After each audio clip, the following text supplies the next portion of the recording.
Assalamualaikum warahmatullahi wabarakatuh. Jumpa lagi teman-teman di channel YouTube saya, Riza Afrianti, di mana juga ada grup mengelola keuangan bagi pelaku usaha.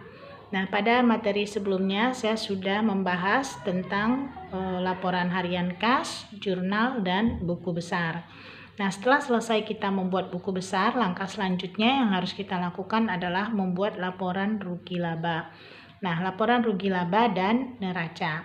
Laporan rugi laba dan neraca ini angkanya dapat kita ambil dari buku besar yang sudah kita buat pada materi-materi sebelumnya.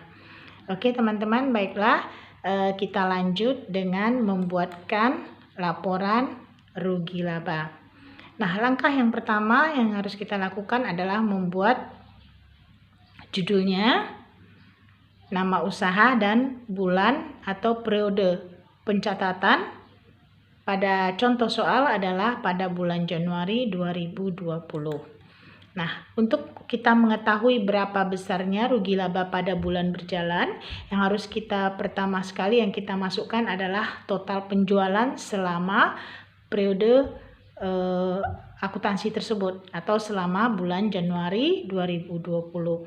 Nah, pada contoh soal ini, nah di sini dapat kita melihat bahwa total penjualan Miko pada bulan Januari adalah sebesar 3.900.000. Nah, ini kita tinggal memasukkan angkanya aja dengan rumus ya. Contoh sama dengan, nah kita ambil dari buku besar. Nah, kita tinggal enter aja. Jadi angka-angkanya dapat kita kopikan aja. Jadi kita tidak usah mengetik lagi. Nah, untuk mengetahui HPP-nya agar kita dapat memperoleh berapa pendapatan kotor, itu dapat kita peroleh dari buku stok yang sudah kita buat, di mana di sana ada perhitungan harga pokok penjualan. Nah, kita kosongkan dulu di sini. HPP-nya adalah, nah kita lihat di stok. Nah, di stok ini barang yang terjual adalah 390. 390 kita kali dengan 7.000, HPP harga pokoknya adalah 7.500. Jadi inilah harga pokok pembelian kita. Dari total liter terjual, nah dari stok ini total liter terjualnya adalah 390 liter. Nah, inilah yang kita kalikan dengan harga pembelian kita. Nah, inilah dia dapatnya harga pokok pembelian atas bensin yang kita jual pada bulan Januari 2020. Nah, setelah kita masukkan angkanya, barulah kita mendapatkan total pendapatan atau laba kotor. Nah, dari laba kotor ini, Miko kemarin dia ada mengeluarkan biaya-biaya untuk operasionalnya. Di antaranya adalah biaya gaji, biaya LTA ini seperti saya sampaikan semalam beberapa waktu yang lalu, ini adalah biaya listrik, telepon, dan air. Dan juga ada biaya ATK. ATK ini adalah alat tulis kantor, biaya transportasi, dan biaya-biaya lainnya. Oke, untuk biaya gaji kita coba kosongkan. Nah, ini kita ambil dari buku besar biaya gaji. Nah, di buku besar biaya gaji itu ada pengeluaran gaji pada tanggal 28 Januari adalah sebesar 400.000 karena kemarin dia belum 1 bulan beroperasi. Oke, 400.000. Begitupun dengan biaya listrik dan telepon. Ini coba saya kosongkan semua. Oke, untuk biaya listrik dan telepon kita juga bisa ambil di sini, biaya listrik telepon. Nah, ini untuk bulan Januari. Kemudian biaya ATK. Biaya ATK alat tulis kantor. Nah, ini dia biaya ATK. Kemudian ada biaya transportasi. Biaya transportasi.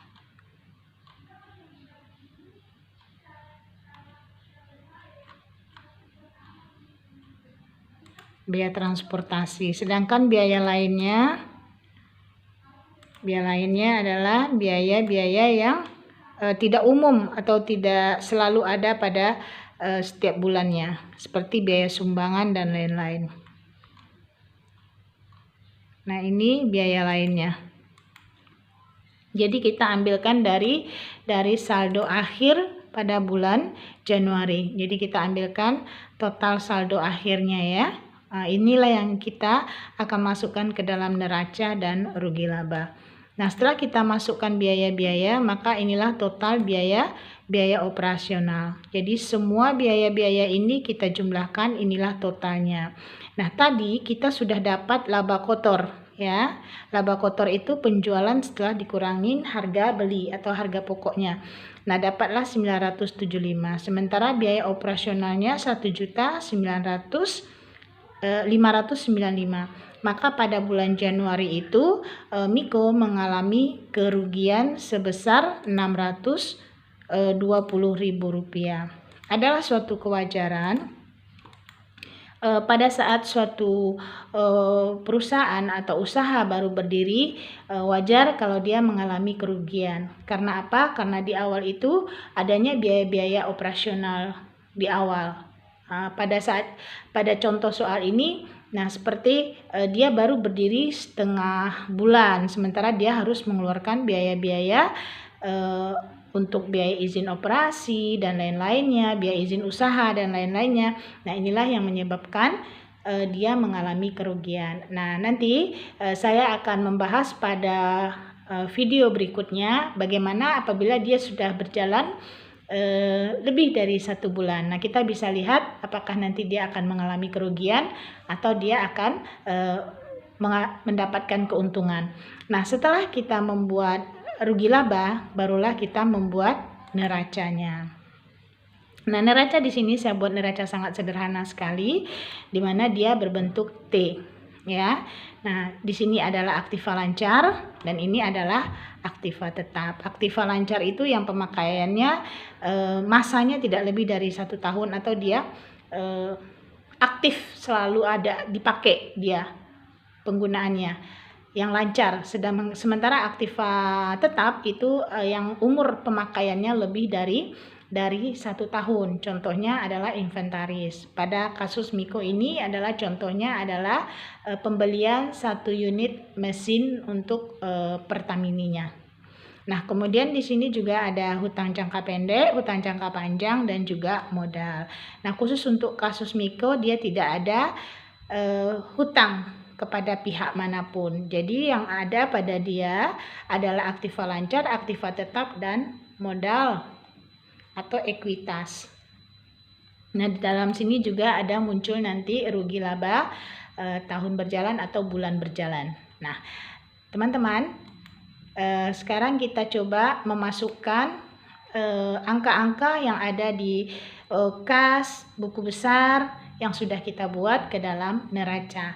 Langkah pertama adalah kita mengisi kasnya. Nah, kas ini dapat kita ambil dari laporan harian kas.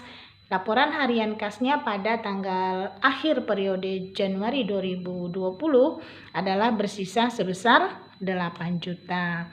Nah, mengenai persediaan barang itu dapat kita lihat pada buku stok. Nah, karena dari 400 liter bensin yang dia jual, yang dia beli, dari 400 liter bensin yang dia beli, terjual 390 liter. Maka pada akhir periode sisa bensinnya adalah 10 liter, sedangkan HPP-nya adalah 7.500. Maka persediaan barangnya pada akhir periode adalah 7.500 kita kalikan 10 adalah 75.000. Inilah nanti saldo yang 75.000 inilah nanti yang akan masuk ke dalam neraca. Nah, ini kita sudah dapat saat ini adalah aktiva lancar. Total aktiva lancar adalah semua komponen yang ada di sini kita jumlahkan. Inilah dia menjadi 8.580.000. Nah, kemudian untuk inventaris adalah pembelian 1 unit mesin Pertamini. Oke, kita coba lihat di buku besarnya yang mana inventaris. Nah, inilah yang inventaris, yaitu dia membeli 1 unit mesin Pertamini. Karena mesin Pertamini ini bisa kita pakai lebih dari 1 tahun, atau secara akuntansinya kita menganggap dia bisa kita gunakan selama 4 tahun. Nilai ekonomis namanya yaitu 4 tahun. Nah, inilah yang kita masukkan ke dalam aktiva tetap. Nah, inilah total aktiva tetapnya adalah total aktiva adalah aktiva lancar ditambah dengan aktiva tetap. Nah, sebelum saya lanjut ke posisi aktiva, terlebih dahulu saya bahas di sini ada akumulasi penyusutan. Nah, sebenarnya setiap inventaris itu setelah dia dipakai kita bisa kita susutkan. Tapi pada contoh soal Miko ini, karena pembelian inventarisnya baru di sekitar tanggal 16, tanggal berapa dia beli inventaris? Tanggal 20 Januari, berarti baru terpakai sekitar 10 hari. Jadi untuk kasus Miko ini saya belum susutkan. Nah, nanti kita akan bahas untuk setelah dia lebih dari 1 bulan, maka dia akan muncul nanti akumulasi penyusutan. Itu nanti akan saya share di video saya berikutnya. Nah, teman-teman, setelah kita mengisi posisi aktiva, makanya baru kita mengisi posisi aktiva, baru kita mengisi posisi pasiva. Nah, untuk modal itu kita dapatkan dari contoh soal Miko, yaitu ketika pertama sekali dia ingin membuka usaha, dia menyetorkan uang. Nah, ketika dia baru membuka usaha, pada awal-awal dia membuka usaha, dia menyetorkan uang. Nah, dia menyetorkan uang inilah sebagai modal usahanya, inilah yang kita anggap sebagai modal. Maka pada neraca, modal awalnya atau modalnya adalah sebesar 15 juta rupiah. Nah, untuk rugi labanya kita ambilkan ke laporan rugi laba. Makanya dalam membuat laporan keuangan, yang pertama sekali yang saya biasanya adalah membuat rugi laba dulu, baru neraca. Nah, ini kita ambilkan dari laporan rugi laba. Karena dia rugi sebesar 620.000 rupiah. Inilah yang kita masukkan ke dalam rugi laba tahun berjalan. Nah, inilah totalnya. Jadi modal kita kurangi dengan kerugian. Inilah saldo kita pada akhir periode.